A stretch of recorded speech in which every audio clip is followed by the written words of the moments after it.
ఆలయంలో అనుసరించే పూజా విధానాల గురించి ఏమైనా చెప్పగలరా? తప్పకుండా అండి. బ్రహ్మీ ముహూర్త కాలంలో 3:30కు స్వామివారికి సుప్రభాత సేవ జరుగుతుంది. వెంటనే ఆ సుప్రభాత సేవ జరుగుతుంటే భక్తులకు కూడా అవకాశం కల్పించడం జరిగింది. ఆ తర్వాత స్వామివారికి నిత్య పూజా కైంకర్యాలన్నీ కూడా జరుగుతాయి. ఆరాధన అనేటువంటి జరుగుతుంది. వెంటనే స్వామివారికి బాలభోగం దజ్జోజనం అనేటువంటి ప్రసాదాన్ని చక్కగా నివేదన చేయడం జరుగుతుంది. తర్వాత అప్పుడు జరిగేటువంటి పారాయణాలు అన్నీ కూడా అప్పుడు ప్రారంభమవుతాయి. వేదము దివ్య ప్రబంధం అన్నీ కూడా పారాయణాలు ప్రారంభమవుతాయి.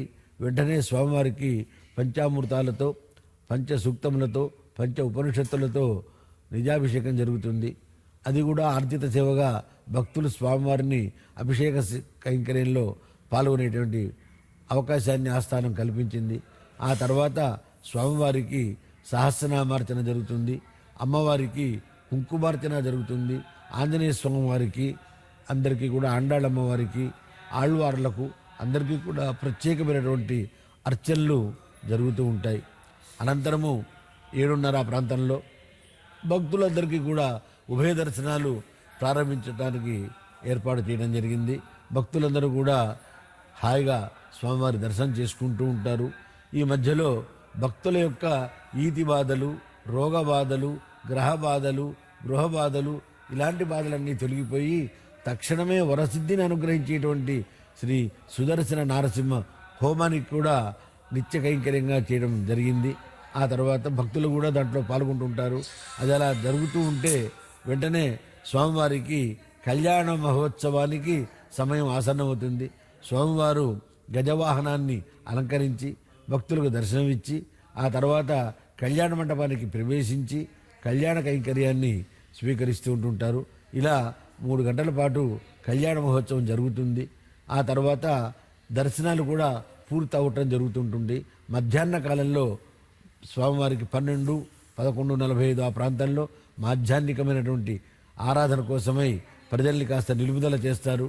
ఆ తర్వాత స్వామివారికి మాధ్యాహ్నికమైనటువంటి ఆరాధన జరుగుతుంది. మాధ్యాహ్నిక అభిషేకం జరుగుతుంది. ఏకాంతంగా ఆ నివేదన జరుగుతుంది. మాధ్యాహ్నిక చాత్మన తర్వాత మళ్ళీ భక్తులకి దర్శనాన్ని అనుగ్రహించడం జరుగుతుంది. ఇలా దర్శనాలు కొనసాగుతూ ఉంటాయి. తర్వాత 4 గంటలకు విఐపి బ్రేక్ దర్శనంగా ఇటీవల కాలంలో మా కార్యనిర్వహణాధికారి గారు ఏర్పాటు చేశారు. ఆ బ్రేక్ దర్శనాలు ప్రారంభమవుతాయి. 5 గంటల నుండి ధర్మ దర్శనం ప్రారంభమవుతుంది. 7 గంటల వరకు ఇలా దర్శనాలు కొనసాగి మళ్ళీ సాయంత్రం 7 గంటలకు స్వామివారికి సాయం ఆరాధన, ఆ తర్వాత సాయం సహస్రనామార్చనలు యథాప్రకారం అర్చనలు అన్నీ జరుగుతాయి.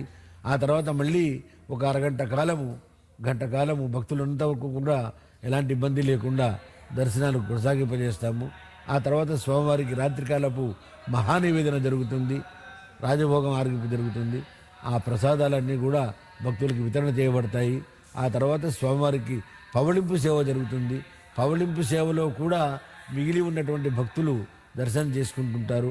ఆ తర్వాత ద్వారబంధనం జరుగుతుంది. ఇవన్నీ కూడా నిత్యకృత్యాలుగా చేసబడేటువంటి పూజలు. ఈ మధ్యకాలంలో సాయంకాలం 5:30 నుండి 6:30, 7 గంటల వరకు కూడా స్వామివారి తిరువీధి సేవలు జరుగుతూ ఉంటుంటాయి. దాంట్లో కూడా భక్తులు పాల్గొంటూ ఉంటారు.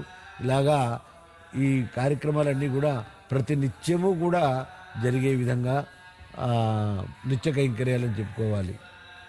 దేశంలోని ప్రధాన ఆలయాలలో రకరకాల పద్ధతులు అనుసరిస్తారు. యాదగిరి గుట్టలో అనుసరించే ప్రత్యేక విధానాలు ఏమైనా ఉన్నాయా? అసలు ప్రపంచ దేశాలకే ఆదర్శము ఒక మహామంత్ర ప్రయోగశాల యాదగిరి గుట్ట.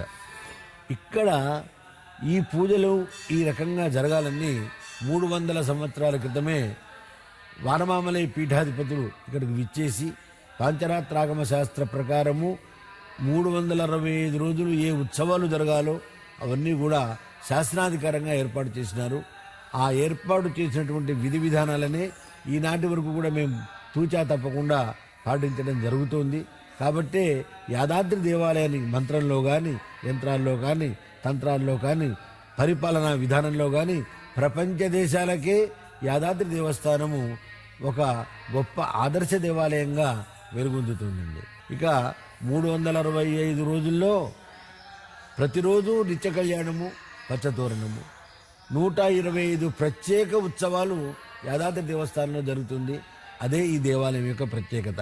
12 మంది ఆళ్వార్ల యొక్క తిరునక్షత్రాలు, తర్వాత శ్రీకృష్ణుని యొక్క తిరునక్షత్రం, మహాలక్ష్మి అమ్మవారి తిరునక్షత్రం, విశ్వక్సేనుల యొక్క తిరునక్షత్రము, ఇలా తిరునక్షత్ర మహోత్సవాలు, తర్వాత అధ్యయనోత్సవాలు, ఆ తర్వాత బ్రహ్మోత్సవాలు, పవిత్రోత్సవాలు, ఇలాగా చాలా ఉత్సవాలు జరుగుతూ ఉంటుంటాయి.